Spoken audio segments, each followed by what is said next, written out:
La région Auvergne-Rhône-Alpes vous présente Voyons voir.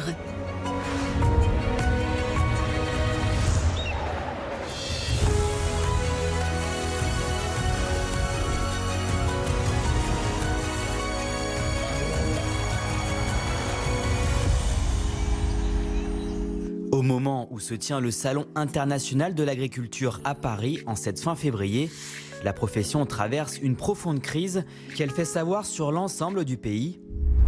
Pour voir à quoi ressemble le quotidien de celles et ceux qui produisent ce que nous consommons dans notre région, nous nous sommes rendus dans le petit village de Montlay en Haute-Loire.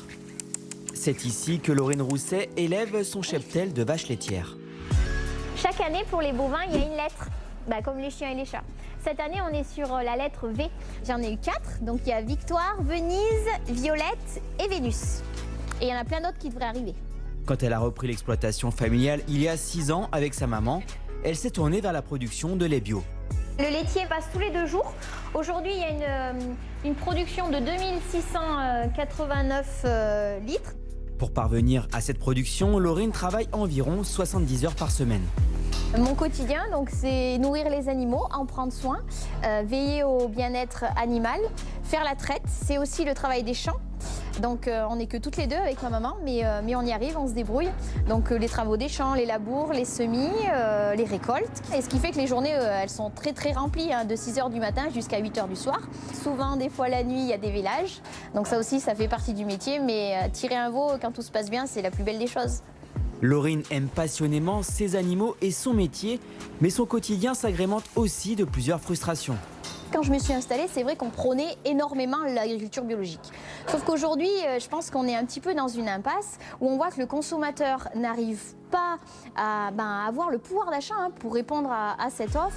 Et finalement, mon lait, il est collecté avec le conventionnel puisqu'il n'y a pas le débouché derrière. Donc là, c'est vrai que je me pose beaucoup de questions. Il y a de la place pour tout le monde. Ce qui compte, c'est de pouvoir vivre de son métier. Donc quand on lance les jeunes, et moi quand je me suis lancée dans une production, ce qu'on demande, c'est de la pérennité et pouvoir en vivre. Laurine souhaiterait aussi que les règles soient parfois moins contraignantes et arbitraires. Elle a par exemple appris récemment que la parcelle située juste devant l'exploitation ne pourrait plus accueillir les vaches pour pâturer car désormais classée en zone humide. Ce qui est frustrant, c'est que ce sont des gens qui ne sont même pas venus sur le terrain pour voir ça. Et vous voyez comme moi, il n'y a pas d'eau là. Donc si moi, je me suis installée il y a 6 ans, demain je ne peux plus faire pâturer mes vaches ici. Grosse contrainte de travail, grosse contrainte financière. Il y a eu des manifestations parce que tout ce non-sens, on ne comprend pas. Et moi la première. Des règles qui s'accompagnent aussi d'une grande paperasse administrative, car elle doit enregistrer tous les soirs ce qu'elle fait sur ses parcelles. Pour dire que j'ai mis tant d'épandeurs sur tant de surface pour pas dépasser les normes nitrates. Or, il y a une chose qui a été mise en place, c'est la PAC en 62. Il y avait 2 choses primordiales. La première, produire, et ensuite assurer un revenu. Et aujourd'hui, on ne s'y retrouve pas. C'est pour ça que il arrive un moment, il y a eu cette fracture entre le monde agricole, les campagnes et cette politique. Heureusement pour Laurine, tout n'est pas négatif sur le plan administratif, car elle bénéficie aussi de coups de pouce. Vous allez voir dans la seconde partie comment la région Auvergne-Rhône-Alpes l'a accompagnée pour s'installer et se développer. Faisons entre-temps une petite parenthèse pour découvrir une autre exploitation dans l'Allier. Des noisettes bourbonnaises. Cet automne, on a récolté environ 18 tonnes de noisettes en coque. Là, il nous en reste à peu près une douzaine de tonnes. Dans ce domaine de l'Allier, ils sont 2 à gérer plusieurs milliers de plants de noisetiers. Donc en fait, on surveille, on voit que les chatons sont complètement déployés. Donc là, le pollen s'est complètement libéré. Donc ça, le chaton, c'est la fleur mâle. Un projet initié suite à une reconversion. Créée en 2017, la structure réalise aujourd'hui ses propres produits. Des noisettes caramélisées aux pâtes à tartiner. Donc tout n'a pas été forcément très simple parce que les rendements n'étaient pas forcément à la hauteur au démarrage du projet. Et après, rapidement, on a commencé à faire de la transformation pour augmenter la valeur ajoutée du produit et on va dire se détacher du schéma productiviste où on cherche beaucoup de rendement, intensifier les cultures. On a fait le parti pris justement de vouloir se détacher de toute cette pression d'être maître de notre produit. Une indépendance acquise grâce à d'importants investissements. Plusieurs centaines de milliers d'euros financés à hauteur de 30% par la région Auvergne-Rhône-Alpes.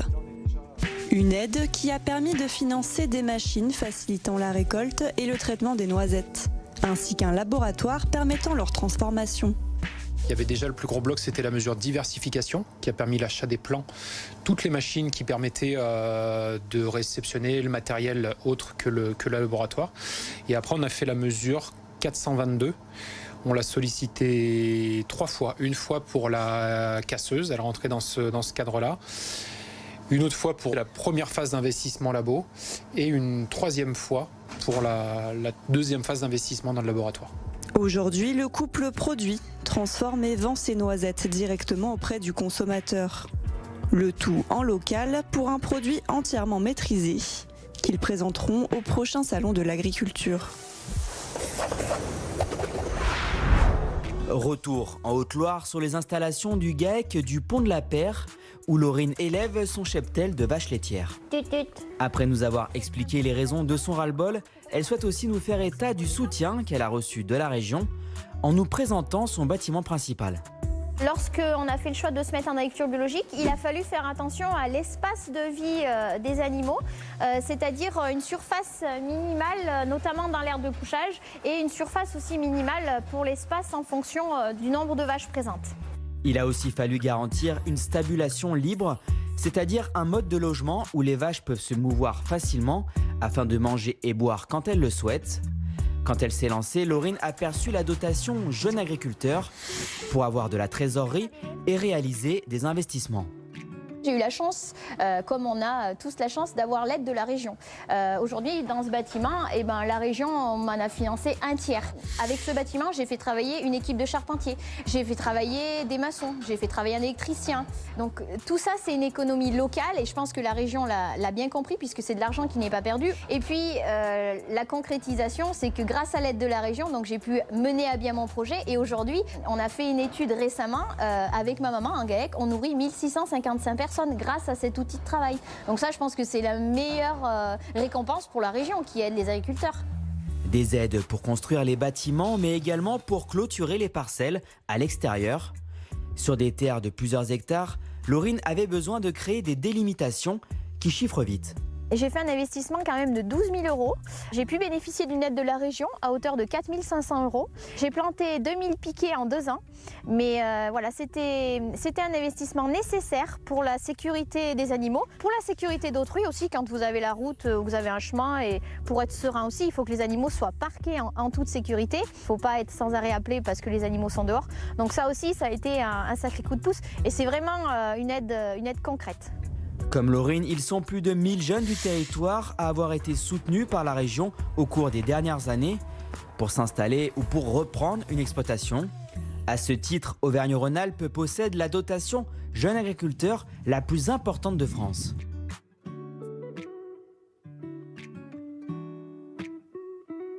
La région Auvergne-Rhône-Alpes vous a présenté Voyons voir.